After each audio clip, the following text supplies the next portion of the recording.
Es asistente de investigación en el proyecto del doctor Sergio Figueroa de la Cátedra Julio Cortázar y forma parte del equipo de investigación de Expresa. Ha escrito ensayos sobre mitología en el área de cultura, la mitología celta antes y después del cristianismo, el diablo y las hadas, y tiene una maestría en intervención socioeducativa de la SEP. Tiene varios cursos, entre ellos ha participado en el cuarto coloquio de ensayo, Introducción a la Historia de las Religiones, en la narrativa mexicana reciente, la generación de 1970, y también ha participado en un curso intensivo de literatura mexicana del siglo XX, entre otros. El licenciado nos va a presentar su ponencia titulada Brujería e Inquisición en las leyendas populares mexicanas, el caso de la mulata de Córdoba. Bienvenido. Bueno, pues buenas tardes. Yo les voy a dar lectura de mi ponencia, la cual lleva por nombre Brujería e Inquisición en las leyendas populares mexicanas, el caso de la mulata de Córdoba. Bueno, pues la cercanía entre distintos grupos sociales, étnicos y religiosos, históricamente ha dado como resultado el desarrollo de distintos fenómenos sociales. Algunos de ellos de discriminación, nacida a partir del terror que provocaba la alteridad. El caso de la Nueva España no fue diferente. En una sociedad dominada por europeos y criollos, donde los dominados estaban representados por indígenas y por esclavos traídos del África, habría una tendencia a mostrar desprecio hasta estos. No solo dentro de la vida social económica, sino también dentro de las tradiciones culturales, teniendo eco incluso en la literatura y cuentos populares de la época. Estas historias, con el correr del tiempo, inspiraron a Luis González Obregón y a Artemio Vallarispe, autores mexicanos que, siguiendo el canon del romanticismo tardío de finales del siglo XIX y principios del siglo XX, retomaron la tradición veracruzana de la mulata de Córdoba, es decir, una supuesta bruja mulata que fue aprendida por la Inquisición y que termina escapando de la prisión utilizando un barco mágico. En el presente ensayo se hablará de cómo este tipo de narraciones eran reflejos de una realidad, tomando en cuenta que los procesos inquisitoriales en contra de brujos tenían como protagonistas principalmente a negros y mulatos en la mitad de los procesos existentes a partir del siglo XVII, y considerando además que en la tradición literaria se pueden apreciar bastantes casos similares en los que aparecen como tópicos tanto el viaje mágico como el escape con las artes mágicas de la cárcel, ambos que aparecen en el relato de la mulata de Córdoba. De esta manera se analizarán dos cuestiones: el prejuicio en contra de los esclavos negros importados de España y la tradición literaria del escape mágico del estado de confinamiento. La que sigue, por favor. Las historias de brujería en la Nueva España son historias de exclusión, en los que miembros de la cultura de élite se encargan de representar de una manera negativa a los miembros de grupos subalternos. La satanización del otro, es decir, de aquel que no comparte lengua, tradiciones y espacios con el grupo predominante, ocurre por diversos motivos que terminan por causar una suerte de temor hacia estos grupos de la alteridad, vistos como transgresores del espacio vital cuasi sacralizado de los primeros, lo cual crea una conciencia a manera de un binomio de nosotros y el otro. Los peninsulares en la Nueva España tendrán a reproducir estructuras de marginación bien conocidas en Europa. Por lo tanto, no será de extrañar que los mismos casos de exclusión hacia grupos como los negros y mulatos ya existentes en Europa por la misma época pudieran ser identificados en la Nueva España. Un ejemplo de esta exclusión y temor en la España del siglo XVI se tiene en el proceso que siguió el Tribunal del Santo Oficio de la Inquisición en contra de Leno Céspedes, ya que en él se describen cuestiones sobre cómo la cristiandad española representaba a los grupos como los mulatos, ya que se trata de un procesado que tenía entre sus características ser supuestamente hermafrodita. Según Emilio Ruiz Barrachina, en 1545 nació Leno Céspedes como mujer, sin nombre conocido, y como esclavo y mulato.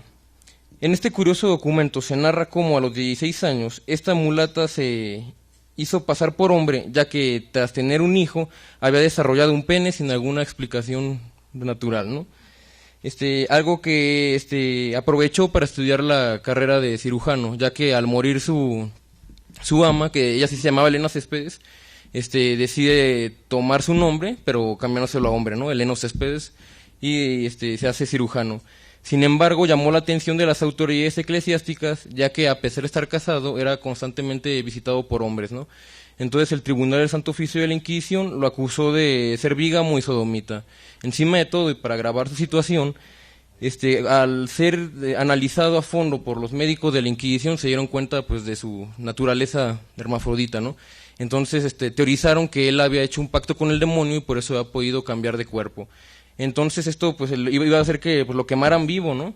Pero para defenderse, se describe el mismo Barrachina, Heleno Céspedes era muy bueno, ¿no? En el estudio. Entonces él argumentó que él era un hermafrodita, como el que describía Plinio en el libro séptimo de su Historia Natural, y con ello pues se salvó de ser quemado vivo en el auto de fe de Toledo del 18 de diciembre de 1588, pero aún así fue condenado a 200 latigazos, 10 años de confinamiento y a reconocerse como mujer, quedando de esta manera anulado su matrimonio. Finalmente, y terminando con este caso, Emilio Ruiz Barrachina explica que el confinamiento de Heleno Céspedes, en este caso ya Helena Céspedes, lo hizo en el Hospital del Rey en Toledo, donde describe el autor que la gente lo buscaba a él especialmente porque por ser mulato pensaban que tenía poderes mágicos, ¿no? Y con ellos curaba. Y bueno, cuando dentro de una cultura se ve una gran cantidad de calificativos hacia un mismo grupo de personas, como estos que hemos visto contra negros y mulatos, al menos en este caso, tenemos una amplificatio, es decir, una multiplicidad de recursos formales de la lengua para crear estereotipos de ciertos grupos sociales, ¿no? En este caso de los mulatos, ya que en procesos como este de Heleno Céspedes y otros similares, los mulatos aparecen como gente engañosa y peligrosa para la sociedad cristiana, propensa a la magia y al comercio con el diablo, y que a partir de redes, ese tipo de redes del lenguaje, se hace una representación del mulato, y más si es mujer, como un ente hostil para la espiritualidad y la moral cristiana. Estos usos también se aprecian como creaciones de imágenes disformes, porque crean una imagen torcida de aquel que es considerado adversario, también llamado salto antropológico, ya que al hacer una imagen más cercana a la animalidad de un personaje de la alteridad, se le saca, al menos de manera simbólica, del estatuto de ser humano. Autores como Dominic Llocna Prat explicaban que diversas órdenes monásticas de entre los siglos XI y XII se dedicaron a desarrollar este tipo de uso de discurso en contra de las llamadas sociedades de persecución, las cuales estaban pues conformadas por musulmanes, judíos y grupos heréticos, ¿no? Los grupos que la cristiandad consideraba por sus enemigos dentro, fuera y, en los dos casos, de la cristiandad. Ideas como las antes mencionadas, utilizadas para representar a los miembros de estos grupos, fueron importadas a los territorios conquistados por los españoles en ultramar, donde también continuó la persecución de grupos que se oponen a la normatividad impuesta por el Estado y por la Iglesia, que en la Nueva España tendrán eco principalmente en las persecuciones tanto de judíos como de protestantes. Ideas como las antes mencionadas, en contraste con Europa y siguiendo los estatutos de la Inquisición española, en la Nueva España no se persiguió con tanta violencia a los supuestos practicantes de brujería, como nos mostraría Solange Alberro en su obra Inquisición y Sociedad en México, 1571-1700, ya que demuestra que las prácticas mágicas no motivaron un número grande de procesos, pero cuando lo hacía, era recurrente que hubiera la aparición del trinomio conformado por negros, mulatos y mujeres. Esto se aprecia particularmente en los violentos que fueron los procesos inquisitoriales en contra de negros acusados de ser brujos y hechiceros en Cartagena de Indias entre 1634 y 1650, y también posteriormente en el incremento a los procesos practicados a negros y a mulatos a partir de la primera mitad del siglo XVII en México, que es el siglo en que empiezan a llegar a la Nueva España de manera masiva para ser utilizados como esclavos. Cabe mencionar que este no es un proceso privativo del colonialismo español, ya que también la Compañía Holandesa de las Indias Occidentales y la Real Compañía de África de origen británico se encargaron de movilizar grandes cantidades de esclavos a todos los rincones del mundo, ¿no? A todas sus colonias. La situación anterior es muy significativa para entender un rasgo que tendría la población negra y posteriormente la mulata en los territorios conquistados por los españoles, y es el desarraigo cultural, ya que en contraste con los grupos peninsulares e incluso con los grupos de indígenas, los esclavos negros no tenían conocimiento de rasgos de identidad, como era su lugar de origen o incluso los nombres de sus antepasados. La que sigue, por favor. En la tradición literaria hispánica del Siglo de Oro, coincidente con las primeras décadas de la colonización indiana, también eran visibles los rasgos racistas y los prejuicios en contra de la raza negra. En el caso de Lazarillo de Tormes, se introduce al padrastro del protagonista, el cual pertenece a dicha minoría, como un hombre de mal gesto y que producía miedo, para finalmente ser torturado por las autoridades por ser un ladrón. Por otro lado, el escritor y crítico literario Ignacio Padilla analizó distintos casos dentro de la obra Don Quijote de la Mancha, donde encontró que muchas veces los grupos de la alteridad eran representativos de entidades cuasi demoníacas, ¿no? En mayor énfasis en los grupos musulmanes. Y bueno, en suma apreciamos la importancia del papel que tuvo la literatura española en cuanto a la creación de esta clase de estereotipos que son también identificables en la cultura novohispana. La presencia negra y mulata en la Nueva España fue tal que incluso influyó en leyendas populares como en la rescatada por Luis González Obregón en su cuento La mulata de Córdoba, donde se habla de una bruja perteneciente a dicha casta que logró escapar de las prisiones de la Inquisición con ayuda de sus artes mágicas. Lo importante del ejemplo dado es que la bruja presenta varias de las características de los procesos inquisitoriales, es decir, es una mujer soltera perteneciente a la casta mulata y que constantemente era buscada por la población para que le resolviera sus problemas, ¿no? Algo que existe en diversas versiones de esta leyenda. Aquí yo analizo dos, La mulata de Córdoba y El barco fantasma, siendo la primera de Luis González Obregón y la segunda de Artemio de Valle Arizpe. La leyenda de la mulata de Córdoba, contada por Luis González Obregón, narra la historia de una supuesta bruja del siglo XVIII, cuyos poderes la ayudaban a no envejecer. Obregón así la describe, y cito: en el sentir de la mayoría, la mulata era una bruja, una hechicera, que había hecho pacto con el diablo, quien la visitaba por las noches, pues muchos vecinos aseguraban que al pasar a las 12 por su casa, habían visto que por las rendijas de las ventanas y de las puertas sale una luz siniestra, como si por dentro un poderoso incendio devorara la habitación. Otros decían que la habían visto volar por los tejados en forma de mujer, pero despidiendo por sus negros ojos miradas satánicas y sonriendo diabólicamente con sus labios rojos y sus dientes blanquísimos. Fin de la cita. La mulata no solo era conocida por sus poderes diabólicos, con los cuales obtenía beneficios económicos, sino porque también era muy bella y enamoraba a todos los jóvenes. Sin embargo, nunca quería tomar como pareja a ninguno de ellos, por lo que se comenzó a sospechar que era amante del diablo y que él era la fuente de sus poderes, ¿no? El conocimiento de la Inquisición de todas estas acciones de la mulata provocó que la arrestaran y la recluyeran en la fortaleza de San Juan de Ulúa. Sin embargo, nunca pudo ser ajusticiada por la Inquisición, porque una noche, mientras un guardia pasaba revisión, ante él, ella con una tiza en la mano pintó un barquito en la pared y montada en él se fue y no fue vista nunca más. Por otro lado, Artemio de Valle Arizpe, en su obra Historia de Tradiciones y Leyendas de las Calles de México, cuenta su versión de la leyenda, la cual toma por nombre El barco fantasma. Esta se diferencia en algunos aspectos de la narración de Luis González Obregón. En El barco fantasma se asocia a la mulata con la nigromancia, un arte presuntamente practicado por las brujas de Europa y que sería eco de las tradiciones mágicas del mundo semítico, donde la adivinación, el espiritismo y la magia son recurrentemente prohibidas en el libro del Levítico, so pena de lapidación. En la versión de Artemio de Valle Arizpe, la bruja adoraba a los demonios Belcebú, Leviatán y Astarot, y sin embargo pretendía pasar ante sus conciudadanos como una católica devota, un hecho que el autor reitera muchas veces, por lo cual se puede entender que se le planteaba como una apóstata, otra actividad constantemente estudiada y castigada dentro del canon de la cristiandad. Al igual que Luis González Obregón, Arizpe explica que la mulata se había hecho famosa por usar la magia, pero ahora en este caso sin objetivos económicos, es decir, sin cobrar a sus clientes, lo cual hacía más extraño el caso porque a pesar de esto se decía que la mulata era rica, ¿no? Como en la narración de González Obregón, entre los hechos fantásticos que se le atribuían a la bruja, por parte de Valle Arizpe estaba el que nunca envejecía. Al igual y al final de la historia se repite el mismo patrón de mitemas, es decir, la Inquisición arresta a la mulata y ella dibuja con una tiza un barco en la pared para escapar subiéndose a él con ayuda de los poderes preternaturales del diablo. Bueno, existen cuando menos otras dos leyendas y cuentos populares que por su estructura y similitud parecen ser variantes de la leyenda de la mulata de Córdoba. Sin embargo, se abre una problemática porque son variantes de otras nacionalidades. Una es de Guatemala y la otra es de Japón. Entonces, ¿cómo se puede explicar esta similitud? Pues bueno, entrando ya en esta materia.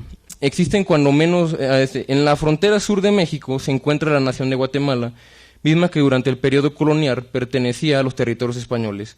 En estas tierras existe un relato popular que cuenta la historia de una bruja que, montada en un barco dibujado con un carbón en una pared, pudo escapar de la Inquisición, la leyenda de la Tatuana. Según el folclorista Celso Alara, la leyenda decía que una esclava anciana había sido condenada a la hoguera en la Plaza Mayor de Santiago de Guatemala, pero que había logrado escapar de sus captores con ayuda del demonio y sus poderes. El folclorista la describe así, y cito: se le conoce como una mujer anciana, pero muy aguerrida, bruja que dominaba todas las artes de la magia negra y amiga del demonio. Se le representa vestida de negro y llevando una vida misteriosa. Fin de la cita. Tomando en cuenta lo anterior, podemos notar dos diferencias con las descripciones de la mulata desarrolladas por los dos autores mexicanos previamente vistos. Por un lado, no es una joven bella, sino una anciana de naturaleza más bien tosca. Y un segundo elemento significativo es que, aunque Obregón asoció a la mulata con la hechicería y de Vallarispe con la nigromancia y la idolatría, Lara dice que la bruja dominaba todas las artes de la magia negra, donde estaban incluidas las tres antes mencionadas. Otra versión del relato es ofrecida por Miguel Ángel Asturias, quien en sus Leyendas de Guatemala narra desde una posición más poética que la bruja fue nombrada Tatuana porque tenía un tatuaje en forma de barco en uno de sus brazos que le había pintado un hombre al que le llamaban el maestro, y era una especie de brujo, ¿no? La narración es similar a la contada por Artemio de Vallarispe y Luis González Obregón, con un par de diferencias: la aparición de un tatuaje y que el barco fue pintado con un trozo de carbón en vez de tiza. Una tercera diferencia, pero en esta ocasión con Celso Alara, coterráneo de Asturias, es que la bruja aparece como una joven hermosa, al igual que las narraciones mexicanas, y no como una anciana. Cabe decir que Lara teorizaba que, dado a que en el relato se hablaba de la aparición de la Inquisición y la quema de brujas, el texto probablemente estará situado en el siglo XVII. En el caso japonés, el folclorista mediterráneo Lafcadio Hearn, en su obra Kwaidan de leyendas japonesas, narra la historia de Quan Chi Koji, un anciano con poderes supernaturales que ganaba dinero al mostrar a las gentes de Kioto pinturas de los infiernos budistas. Esta actitud llamó la atención de las autoridades y del gobernador Nobunaga, quien lo mandó a prender. Tras ser asesinado el gobernador e instaurarse uno nuevo, Quan Chi temió por su vida, por lo que al ser invitado a una cena por los allegados al nuevo gobernador, huye de sus captores al montar un barco pintado en un biombo para no ser visto nunca más.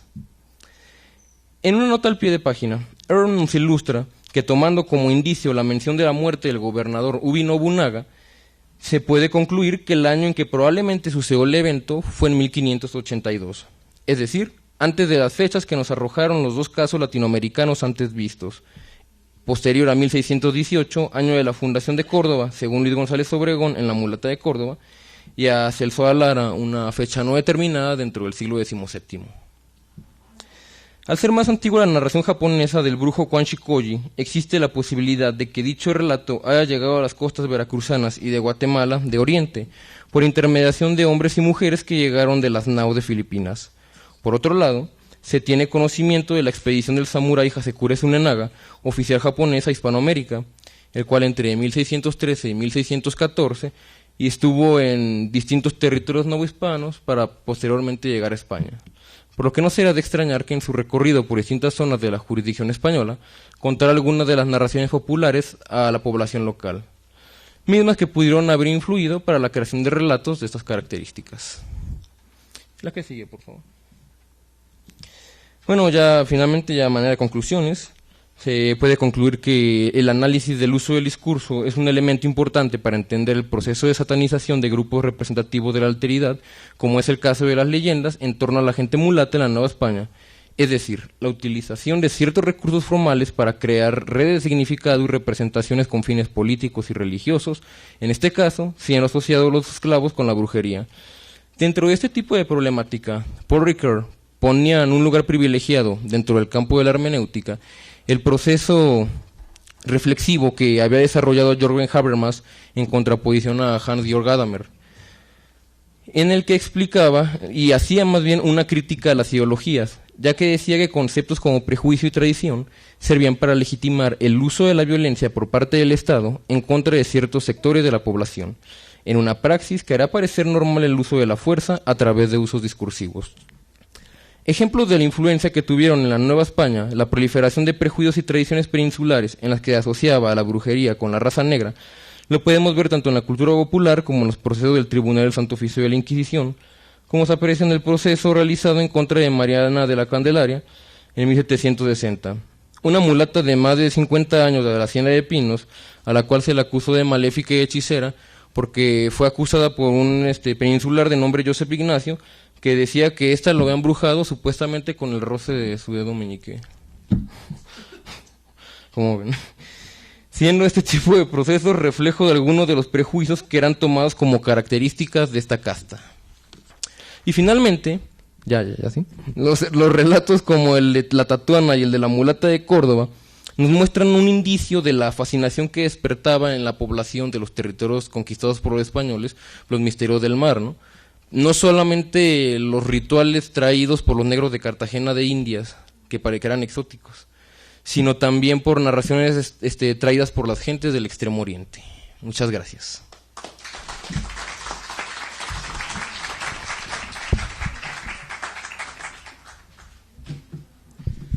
Muchas gracias, Víctor, por tu ponencia, muy interesante. Ahora continuamos, le vamos a dar la palabra al maestro Francisco Javier. Buenas tardes, qué bueno que están aquí, muchas gracias. Yo me llamo Francisco, estudié literatura hace algún tiempo. Mi ponencia se llama Relatos Europeos de Brujas en una plática doctrinal novohispana, la cual se la voy a dedicar mucho a mi hijo, que está aquí presente, porque desde que estuve más o menos investigando acerca de esto de las brujas, le estuve contando muchos relatos acerca de las mismas y creo que le ha gustado bastante. ¿Cuántos minutos tengo? 20. ¿20? Va. Ahí me avisan si me paso. Dice: el 2 de febrero de 1691, en la congregación del Salvador de la Casa Profesa de la capital novohispana, Juan Martínez de la Parra pronunció un discurso acerca de la hechicería, en el cual insertó 2 relatos breves que versan sobre brujas. Veamos brevemente quién fue de la Parra, qué dice en su predicación y qué narraciones de bruja emplea y para qué. Juan Martínez de la Parra, quien nació en 1555 en la Puebla de Los Ángeles y murió en 1701 en el centro del Virreinato de la Nueva España, destacó como un grandilocuente orador sagrado. Entre sus contemporáneos tuvo enorme fama, pues reconocían las cualidades oratorias que poseía, mismas que podemos leer en un tratado que se llama Perfecto Predicador. Es una obra impresa de 1612 del filólogo español Bartolomé Jiménez Patón. Es decir, Martínez de la Parra, en opinión de varios frailes jesuitas y franciscanos que lo escucharon y leyeron sus predicaciones, contaba con una amplia erudición, tenía virtudes cristianas impecables, se mostraba decoroso o apto en su oratoria y más que nada era un soldado de Cristo. Hasta donde sé, el primer discurso religioso que pronunció fue en 1686, cuando tenía 31 años. Fue un sermón panegírico en honor a San Eligio en la Catedral Metropolitana y en presencia del arzobispo Francisco Aguiar y Seijas. A mí me hubiera dado miedo estar con ese señor. Entre otros sermones impresos de este jesuita contamos con el elogio de San Francisco Javier de 1690, la oración fúnebre en las anuales honras por los soldados que han muerto en defensa de las católicas armas de España de 1696, la nada y todas las cosas unidas en la santidad de San Francisco de 1698.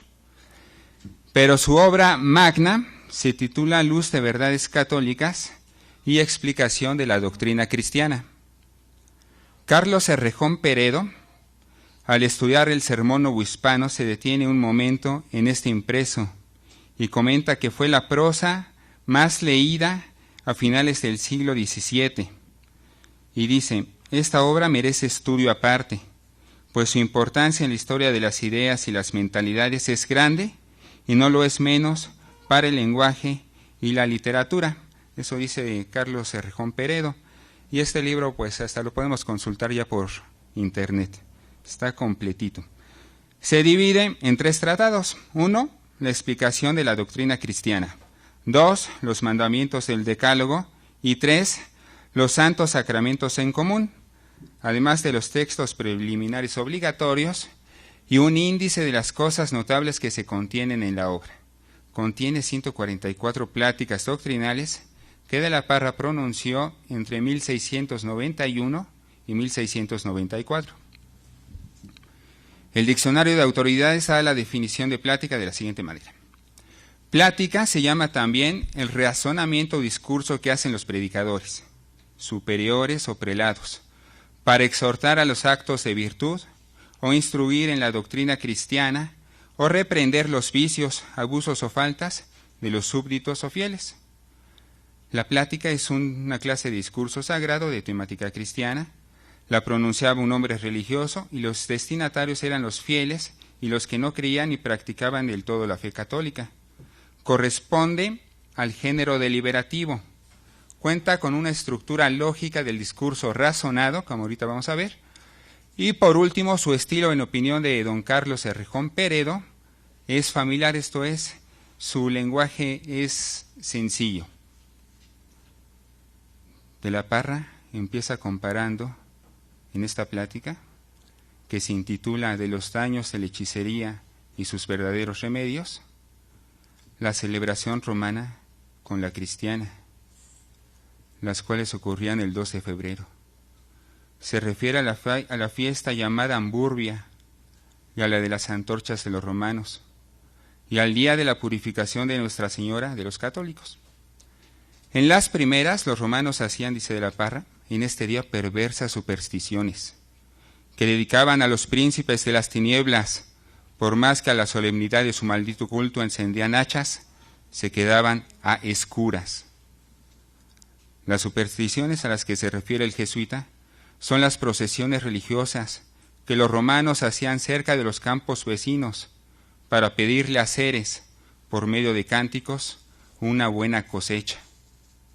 Asimismo, cuando en honor a Plutón, los romanos encendían hachas en la oscuridad de la noche, cantaban alabanzas y le ofrecían víctimas para que este dios fuera condescendiente con las almas de los muertos. Por tanto, estas celebraciones para Martínez de la Parra marcaban un día negro. No así la fiesta de la purificación de la Virgen, donde se bendicen las candelas para que no falte en todo el año la luz espiritual en los hogares.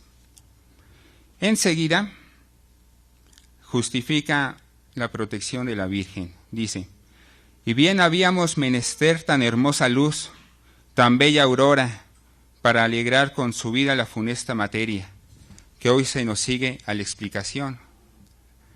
Y para que viendo los daños que nos trae el demonio, no sea desde luego cabal consuelo que en manos de María tenemos cierto nuestro remedio y segura nuestra salud. En la narratio del discurso expone qué cosa es un maleficio.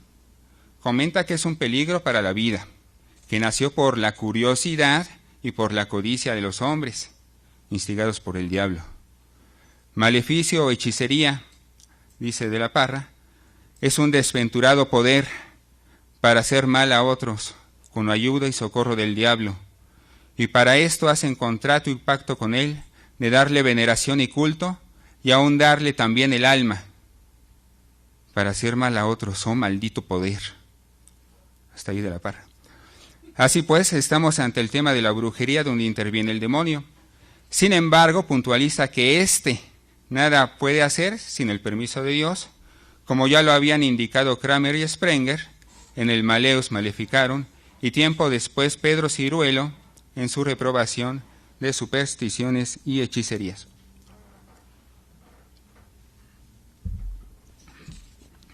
Después de la narratio, enuncia la disposición del discurso, pues divide en 2 partes el maleficio.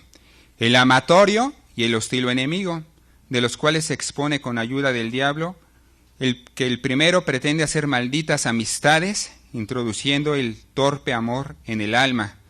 Esto es algo súper fantástico para mí. O como la llamó Juan Ruiz Arcipreste de Ita, loco amor. Mientras el segundo ejercita la más fiera enemistad, causando terribles daños en el cuerpo. Dice que el maleficio amatorio no puede tener ningún efecto, y para esto cita a Ovidio en su Ars Amatoria, y también narra brevemente el caso de Cipriano con Justina, a quien intentó hechizar amorosamente sin éxito. Después trata acerca del maleficio hostil o enemigo. Expone que si Dios lo permite, el diablo causa graves peligros, tanto en las posesiones como en el cuerpo, y refiere que las brujas son las personas que realizan la magia hostil. De ellas dice lo siguiente: estas desventuradas almas, las peores que sustenta la tierra, privadas de la fe, entregadas a la torpeza y amancebadas con el diablo. ¿Qué he de decir de sus malditas juntas, de sus sacrílegas blasfemias, de sus adoraciones viles al demonio? Son tan feos, tan atroces los pecados y sacrilegios que cometen, que no puede caber en explicación. Ellas vuelan porque las lleva el diablo, y se las lleva el diablo volando. Facilítales el demonio la traza para chupar y matar a los niños. Él les abre las puertas. Él, para que no las conozca, no las muda, pero no puede hacerlo el demonio, sino que con sus artificios hace que parezcan estos animales domésticos. Estas son en suma las cualidades y actividades de las brujas: no tener temor de Dios, adorar al diablo, reunirse en juntas y cometer actos atroces a la fe cristiana, volar, asesinar a niños y metamorfosearse en animales, mismas que podemos leer en varios tratados, como el de Martín Castañeda, el de Pedro Ciruelo, el de Martín del Río, y hasta en el Diccionario del Tesoro de la Lengua Castellana de Sebastián de Covarrubias. Más adelante censura los remedios supersticiosos con que la sociedad novohispana pretendía ahuyentarlas a las brujas, a saber, la escoba detrás de la puerta, las cáscaras de huevos, la sal esparcida, las agujas y los saumerios. Así como se practicaba el maleficio amatorio, también en la capital novohispana se creía en las brujas y en los remedios contra estas. Se practicaba, en fin, la brujería. Para contrarrestar estas supersticiones, Martínez de la Parra propone a su auditorio otros remedios para alejarlas, a ellas y a su maleficio, a saber, la Santa Cruz, las reliquias, las imágenes de los santos, el agua bendita y, sobre todo, la invocación a la Virgen María. ¿Y qué mejor ocasión que persuadir a sus oyentes a que llamen a María, para que con la luz de sus candelas destierren todos los días la obscuridad que generan los maleficios? Para argumentar la eficacia de los remedios, relata algunos ejemplos. El ejemplo, desde la época clásica, fue un recurso retórico. Graciela Cándano, basándose en Alfonso X, López Estrada, María Jesús Lacarra y Legoff, formula la siguiente definición de ejemplo. Dice: es un escrito que eventualmente puede ser expresado y aún recreado oralmente, que arroja luz al entendimiento, aclara un punto o materia, o descubre o manifiesta lo ignorado secreto, de tal modo que si es particularmente provechoso para el bien del alma o incita a la virtud, puede recurrir a uno a que reconozca una cosa y la siga. Mas si es dañoso o nocivo para el bien público o particular, puede ser juzgado como indigno de ser imitado. Es entonces susceptible de ser desechado, repelido y despreciado. Y clasifica este género en relato, cuento, advertencia, alegoría, anécdota, cuento piadoso, descripción, fábula, geografía, leyenda, milagro y parábola. El exemplum es un género narrativo breve que en la época clásica se empleaba para argumentar, aclarar e ilustrar, lo mismo que en la Edad Media. Su finalidad es enseñar, deleitar y mover los ánimos. Los ejemplos se extraían de la Biblia, de los relatos clásicos y de la experiencia personal a partir de una tradición oral o escrituraria, lo cual les daba credibilidad. Para ejemplificar la transfiguración de la bruja con un animal y un remedio para alejarla, Martínez de la Parra en esta plática relató el siguiente ejemplo. En esta figura de gato entró una bruja en una casa y se acercaba a la cuna de un niño. Sintieron a sus padres: «Echa ese gato». Echábanlo y volvía. Ahí está el gato. Tantas veces volvió a la cuna que se hubo de enfadar el padre de la criatura. Levantóse y cogiendo un palo, aquí le alcanza, allí le da. Saltó por un postigo de una ventana y dio en la calle un muy buen golpe. La mañana siguiente que la vieja fulana se muere. Acuden y hállanle las señales de los golpes en las partes que correspondían al gato, muy bien mayugadas las costillas. Y termina de la Parra: «Qué bien hecho estuvo esto». Dicho relato proviene de las Disquisitiorum Magicarum de Martín del Río. Se destaca una actividad realizada por las brujas: el pretender apoderarse de un niño aún en tecuna para cometer infanticidio, aunque esto último se sobreentiende, pues no está específicamente escrito, como también se da a entender que dicha acción ocurría en las noches y con el engaño de la bruja al transfigurarse en gato. Al gato desde la Edad Media se le comenzó a relacionar con el demonio, porque se le adjudicaron los pecados de pereza y lujuria. También las analogías entre este personaje, el demonio, y el animal se da porque ambos tienen actividad en la noche y son sigilosos para atrapar a sus presas, al igual que las brujas. Así el gato atrapa a los ratones, el demonio a los hombres, la bruja a los niños. El remedio para ahuyentarla fue darle de palazos, mismo que no desaprueba de la Parra, al contrario, lo certifica con este relato para combatir los males de las brujas. Efectivo, aunque cruel, a mi juicio. El último ejemplo. Para ejemplificar otro remedio de ahuyentar a estas brujas, relata lo siguiente. Volvía de sus brujas una bruja caballera, con el diablo volando por el aire. Era esto ya cerca del amanecer, a tiempo que en cierta ciudad cercana tocaron las campanas al alba saludar a María Santísima. Y al eco de las campanas que invocaban a María, espantado el demonio, soltó en el aire a la bruja, que con una terrible caída había caído en un zarzal. Allí llegando el día la hallaron y presentándola a los jueces fue castigada. Hasta ahí el pequeñísimo relato. Esta pequeña narración proviene del Tractatus de Hereticis et Sortilegis impreso en 1545 de Pablo Grillando. En 1575 también lo escribe Antonio de Torquemada en su Jardín de Flores Curiosas, un bonito nombre para cualquier libro, o más bien para este. En este pequeño relato se destaca el vuelo real de la bruja, la cual regresaba de un aquelarre efectuado en la noche. El vuelo de las brujas fue discutido, pues se creía que ellas realmente salen de su casa y el diablo las lleva por los aires a otras casas y lugares, y lo que allá ven, hacen y dicen pasa realmente así como ellas dicen y cuentan.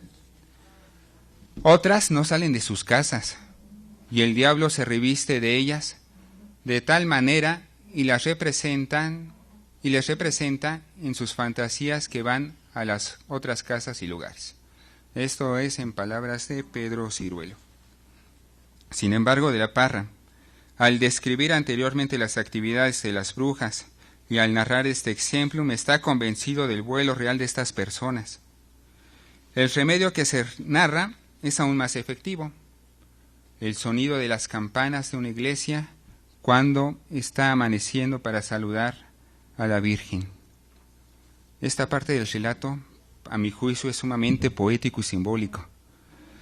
Tan solo con un sonido el diablo y la bruja se derrumban, pero es un sonido sagrado, el de las campanas. Sonido que sale desde una torre que se dirige al cielo.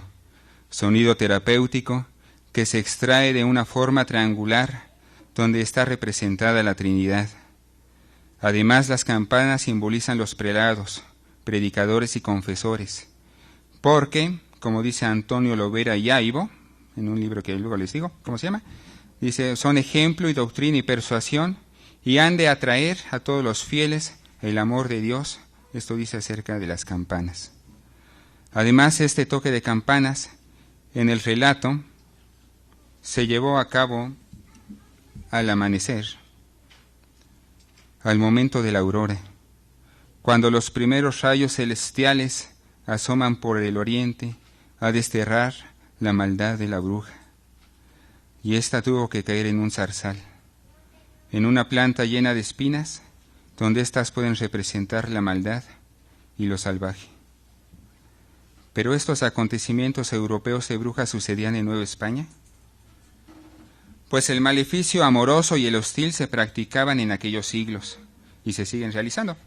Las brujas que chupaban o mataban niños, que volaban, que tenían pacto con el demonio, que se congregaban en aquelarres, etc., tuvieron cabida en varias partes de América y por supuesto en territorio novohispano, al menos en muchos documentos inquisitoriales así lo demuestran, y como bien lo escribió Juan Blázquez Miguel en su estudio Brujas e Inquisidores en la América Colonial, que va de 1569 a 1820.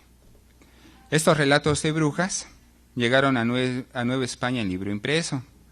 Luego, debido a la amplia cultura del predicador Juan Martínez de la Parra, los difundió oralmente en la plática doctrinal de los daños de la hechicería y sus verdaderos remedios, y tuvieron la oportunidad de conocer estos relatos los españoles, los criollos, los indígenas y hasta los negros, porque ese era el auditorio de la Parra. La literatura llegaba a mucha parte de la sociedad, no por los ojos, sino por los oídos.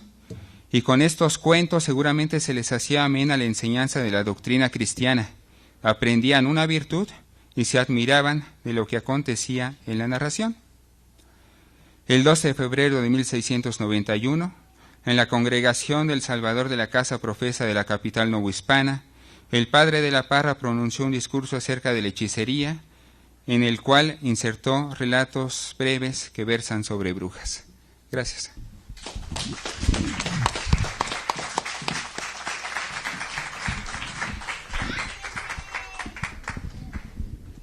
Muchas gracias, maestro. Una ponencia muy bella. Solo recordarles que pues no lastimen a los gatos, no es para tanto. Los niños jueguen con ellos, bien. Y de nuevo una disculpa por no presentarlo como se lo merecía. Pero de nuevo, muchas gracias. Ahora continuamos con la presentación del licenciado Mauricio Vargas Maldonado. Él viene de la licenciatura de Lenguas y Literaturas Hispánicas de la FES Acatlán UNAM y actualmente realiza estudios de maestría en literatura mexicana contemporánea en la UAM Azcapotzalco. Él está interesado en la relación de la literatura con el pensamiento mágico, los arquetipos y el inconsciente colectivo, y nos va a presentar la ponencia La imagen de la bruja en la literatura mexicana contemporánea, la bruja canónica y la bruja transgresora. Mauricio. Hola, buenas tardes. Bueno, quiero agradecer a la ENA porque aparentemente, aunque es muy importante poder tomar en cuenta a la mujer y todos sus aspectos en la literatura y en el ámbito literario, parece ser que reina Octavio Paz.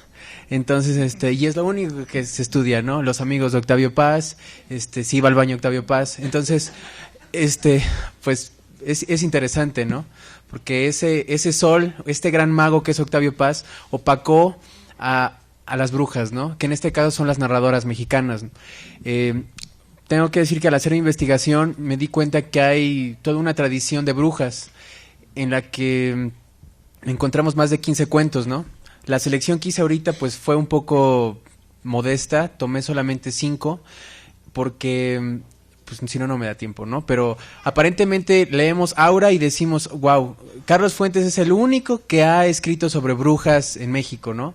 Y pues no, ahorita vamos a descubrir que no. Entonces, bueno, empiezo mi ponencia. En la narrativa mexicana, el tópico de la bruja no ha sido estudiado a profundidad.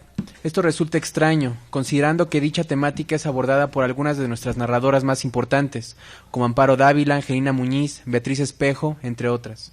De hecho, pareciera que la única bruja de la literatura mexicana se encuentra en Aura de Carlos Fuentes, novela a la que sí le han dedicado un número importante de artículos y que además cuenta con una obra destinada por entero a tal temática, titulada La magia y las brujas en la obra de Carlos Fuentes, de Gloria Durán. Más allá de los acercamientos filosóficos e históricos de Elia Bravo, Esther Cohen y José Emilio Pacheco, así como los artículos de Paula Bravo Latrista y Andrea Olson López, en México no se han realizado mayores estudios sobre la presencia de la bruja o la brujería en la narrativa mexicana.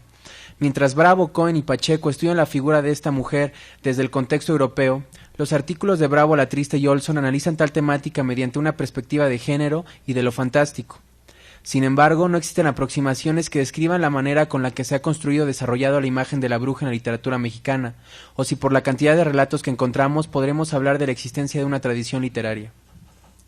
El estereotipo de la bruja que encontramos en la narrativa mexicana procede de una actualización y resignificación del folclore europeo.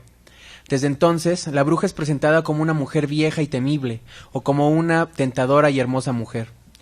La construcción de tal imagen es consecuencia de un proceso histórico y cultural que surge desde tiempos arcaicos, cuando el modelo matriarcal que imperaba hacía posible una división del trabajo más equitativa y la mujer gozaba de un lugar privilegiado en aquella sociedad gracias a su cualidad natural como generadora.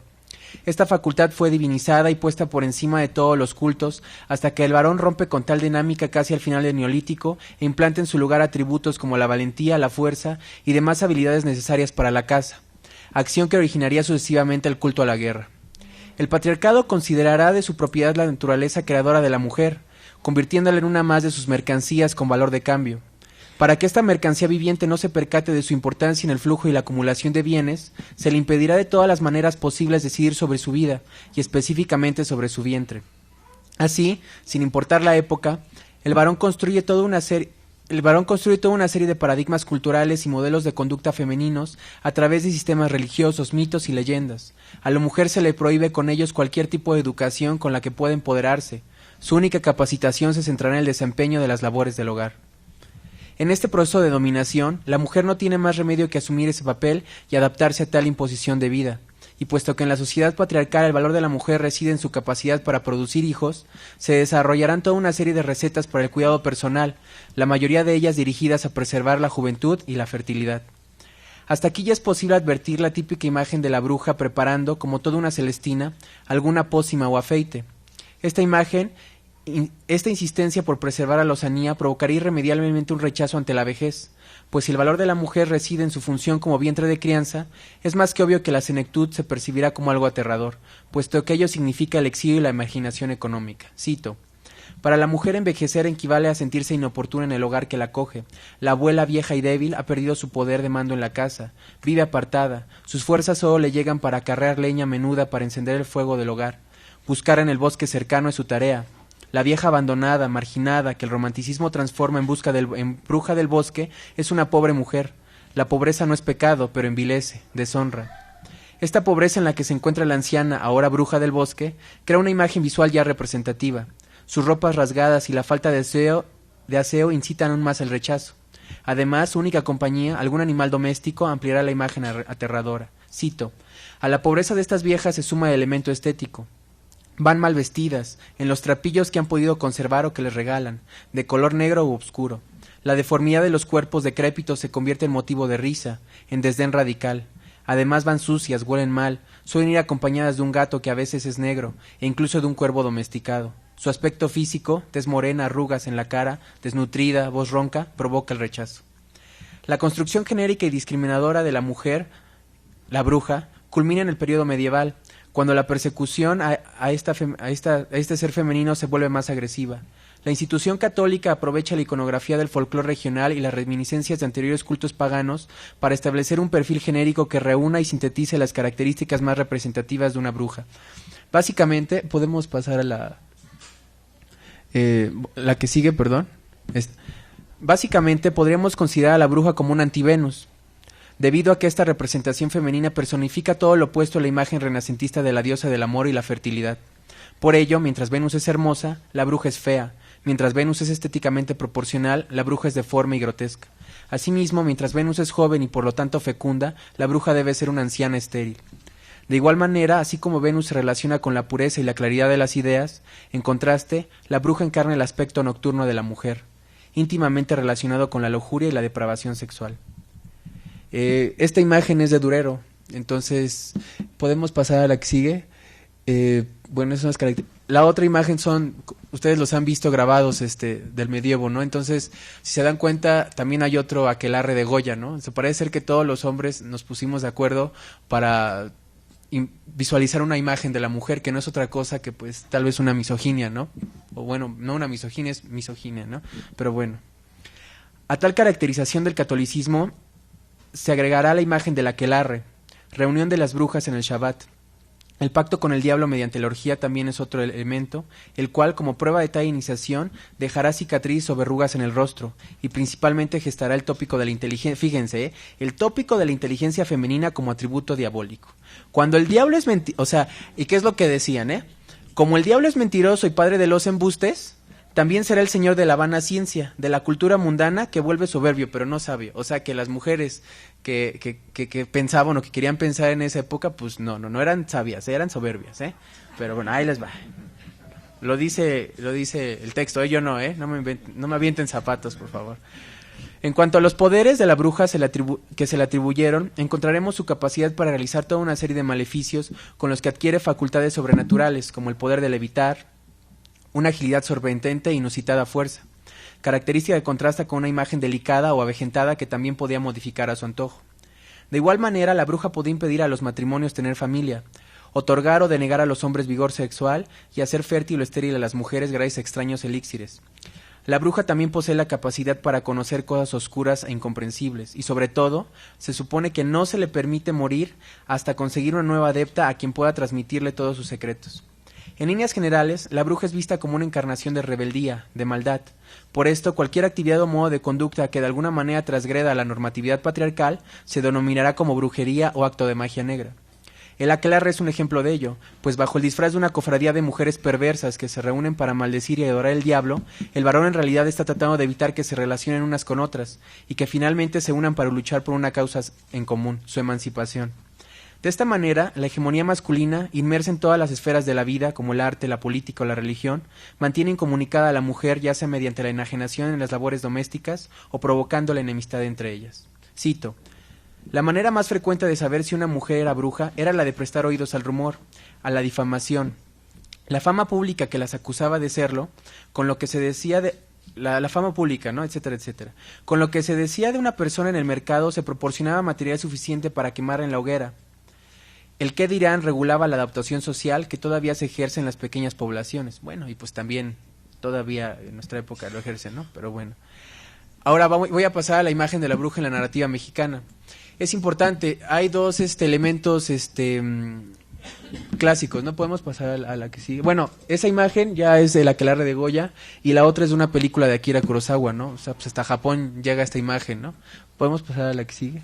Entonces, justamente hay dos elementos en la narrativa mexicana, bueno, contemporánea. Está el canon, todos estos autores que reconstruyen la imagen de la bruja y es mala, como Carlos Fuentes y, bueno, el Justo Sierra, que también es un antecedente, y la transgresión a este canon, ¿no? Es muy interesante, la transgresión es todavía más interesante porque ahí se resignifican los elementos de la bruja, pero para transgredirlos, ¿no? Entonces, las narradoras contemporáneas deconstruyen completamente este paradigma o el estereotipo, ¿no? Empiezo. En la literatura mexicana la imagen de la bruja se ha representado de dos maneras. Una joven o vieja y maligna, ¿no? O otra perspectiva contracorriente que construye propiamente la transgresión a ese canon patriarcal. Esta transgresión no indica necesariamente que la bruja se redima o pierda su esencia malévola. Más bien, la reproducción a tal tipología sirve para deconstruir el régimen patriarcal, pues como veremos, El modelo de conducta femenino que el varón censura a través de la bruja y mantiene flotando en la periferia como una oposición binaria es colocado por las narradoras como noción logocéntrica, lo que pone en evidencia la represión del varón hacia la mujer en general, pues mediante tal inversión nos percatamos que lo que el patriarcado trata de evitar es la emancipación y empoderamiento femenino. Por ello, los cuentos que clasificamos como transgresores se ubican después de la segunda mitad del siglo XX, periodo en el que las condiciones socioeconómicas del mundo y de nuestro país permiten a un sector de la población femenina, a un pequeño sector, el milagro mexicano pues duró muy poquito, ¿verdad?, aún por un corto periodo de tiempo, reflexionar sobre su condición. Los cuentos que aquí presentamos son resultado de tal reflexión, ¿no? Entonces, aquí está el cuadro. La Sirena y Justo Sierra y Aura son estas dos novelas en las que clasificamos como el canon, se reproduce el estereotipo ya conocido, ¿no? Y la transgresión, se reproduce el estereotipo, pero con la finalidad de dar una nueva significación, ¿no? Aquí también está una narradora muy importante que no se ha tomado en cuenta, que se llama Raquel Banda Farfán. También ella es de la transición entre Justo Sierra y Fuentes, y también hizo dos cuentos, de brujas, ¿no? Y de hecho ahí tiene otro que se llama Noche de Brujas, pero ya no lo pude poner. Aquí también la mujer, pues la bruja es la mala, ¿no? Entonces, bueno, empecemos. La bruja como doble, ¿no? Tanto La Sirena de Justo Sierra como Aura de Carlos Fuentes se valen del recurso del doble o doppelganger para desarrollar la temática de la bruja. Aunque suele pensarse que Fuentes es el primero en traer a la literatura mexicana una bruja, en realidad podemos ver en el relato de Justo Sierra un antecedente. En las narraciones la construcción de la bruja es muy similar. Una mujer adulta, una bruja que no puede morir, busca seducir a un inocente varón. Sin embargo, su aspecto avejentado y decrépito no le permite llevar a cabo tal propuesta, ¿no? Por lo que se valdrá de una serie de sortilegios para modificar su apariencia y recobrar momentáneamente su aspecto de juventud. ¿Podemos pasarle aquí? Gracias. Mientras en Aura la bruja busca traer a su amado esposo, en La Sirena la intención de seducir está relacionada con la desesperación de la bruja por romper una maldición. En estos relatos la bruja se representa con la típica figura de una anciana deforme que mediante hechizos y rituales rejuvenece. La caracterización de la bruja se ajusta con la imagen medieval, ¿no? Entonces, cito, ¿no? Este es el cuento de La Sirena. Vivía en el barrio una vieja de siniestra catadura, sin pelo, cejas, sin pestañas, cuya boca parecía un rasguño sangriento trazado de oreja a oreja por la punta de un alfiler. Se dan cuenta cómo todo este imaginario se está repitiendo, ¿no? Y ahora va Aura, ¿no? Esa figura pequeña, al extender la mano, no tocas otra mano, sino la piel gruesa. Debe recoger un pelo muy blanco. Te sorprendes del tamaño de la mujer, casi una niña, doblada, corcovada, con la espina dorsal vencida. La encuentras en la cocina, sí, en el momento en que degüella un macho cabrío, ¿no? O sea, es chiquita pero picosa, ¿no? No nos es posible conocer a ciencia cierta si Fuentes tuvo acceso a este relato de Justo Sierra, pero las coincidencias son interesantes. Incluso la escena final donde la bruja seduce al personaje femenino es muy similar. En las dos historias los personajes masculinos caen ante los poderes de la seducción y aún percatándose que aquella mujer encantadora es una ilusión, pues continúa, ¿no? Entonces dice, la luz de la luna es el elemento, ¿no? Y dice, acercóse al final y a la luz de la luna ya un ocaso y distinguió a la tía Ventura. El joven retrocedió espantado, mas el canto lo fascinó, y subió a la lancha que lo columpiaba rítmicamente. La sombra satánica cantaba, el joven acercó su sombra a la sombra que lo enloquecía. La anciana había desaparecido, quedaba en su lugar una virgen. Y entonces ahora va Aura, para que vean que pues, también hay un poquito de copia, ¿no? En Fuentes. Acercarás tus labios a la cabeza reclinada junto a la tuya, acariciarás otra vez el pelo largo de Aura, tocarás esos senos flácidos cuando la luz penetre suavemente y te sorprenda, te obliga a parar la cara, buscar la rendija del muro por donde comienza a entrar la luz de la luna.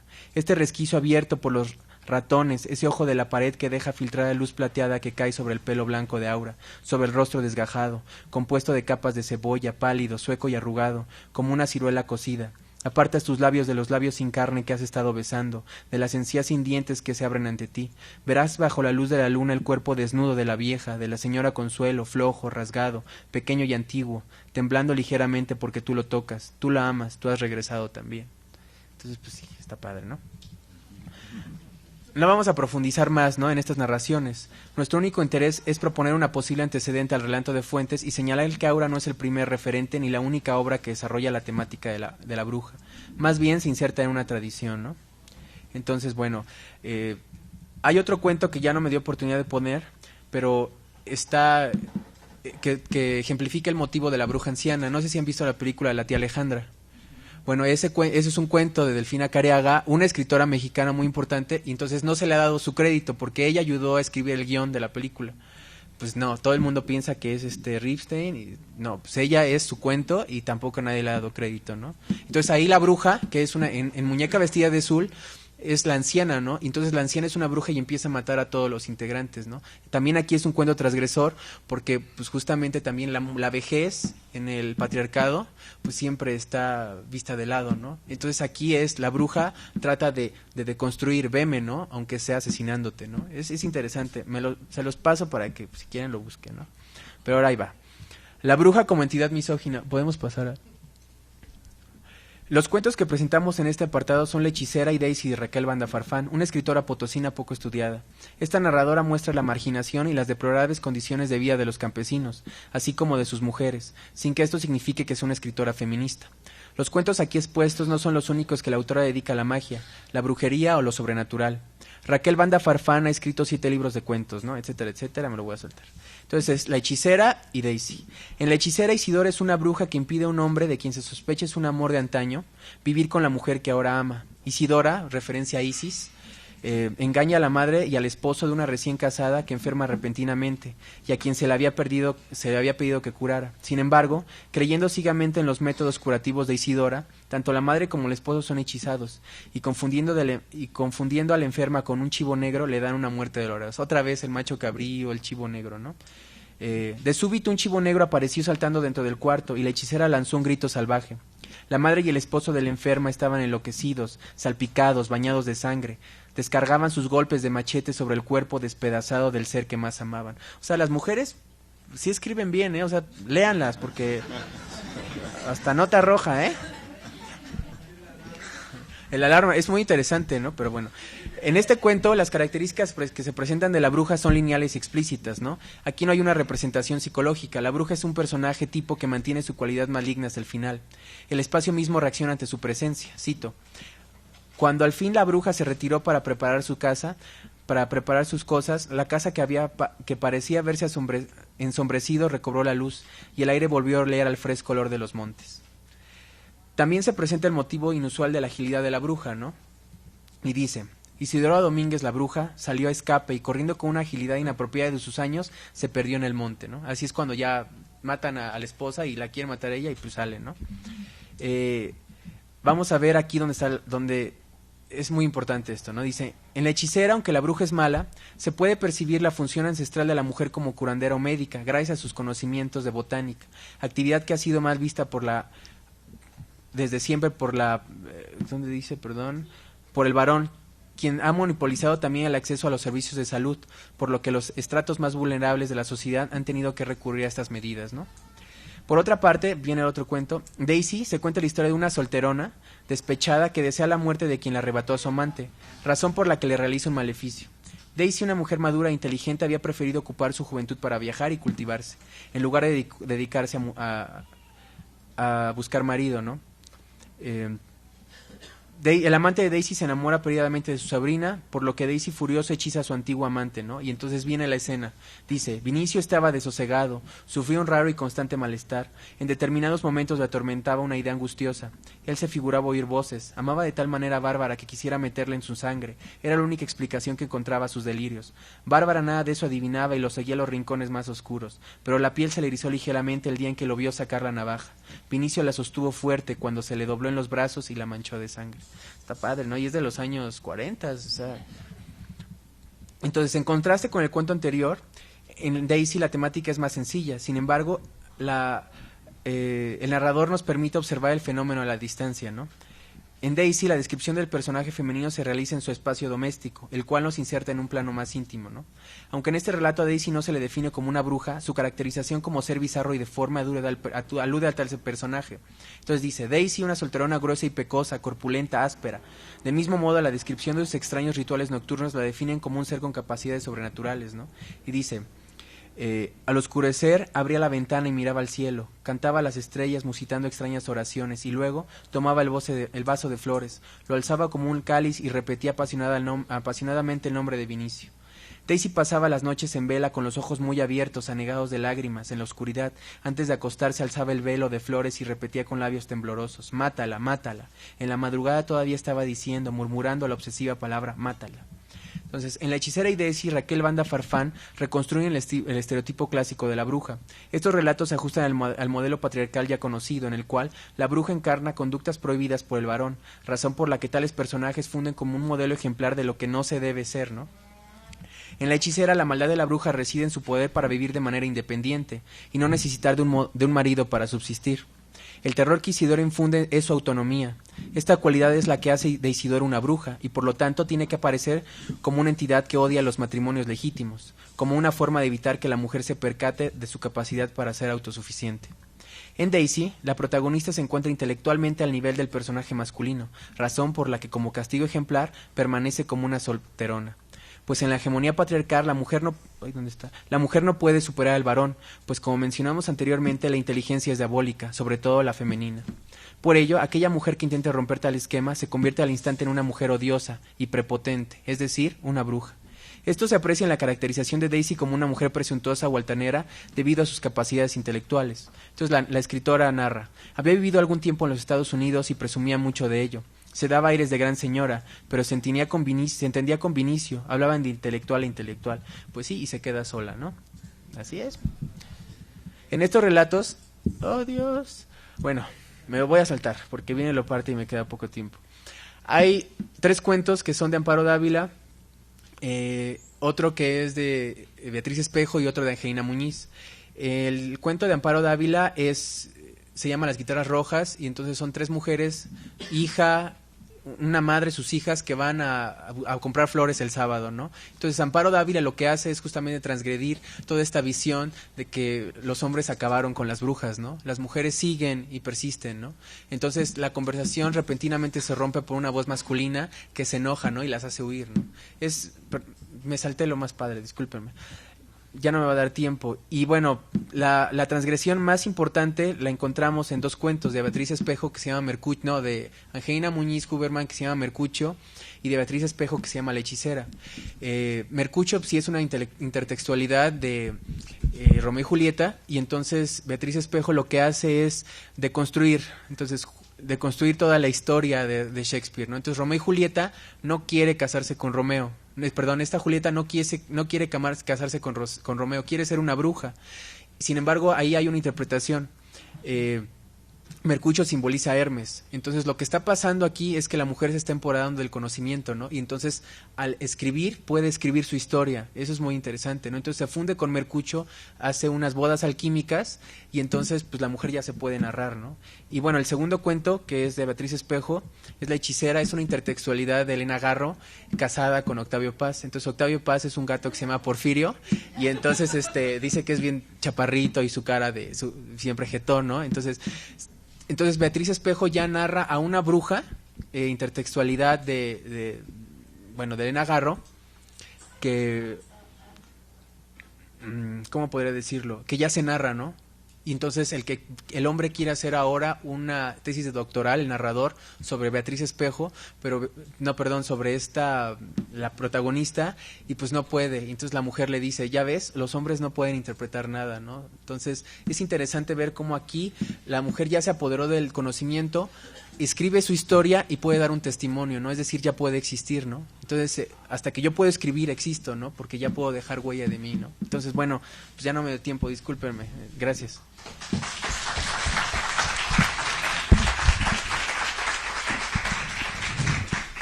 Mauricio, muchas gracias. Disculpa que les hayamos de cierta manera a todos cortar la inspiración. Textos muy bonitos, muy interesantes, fascinantes. Ya tendremos oportunidad.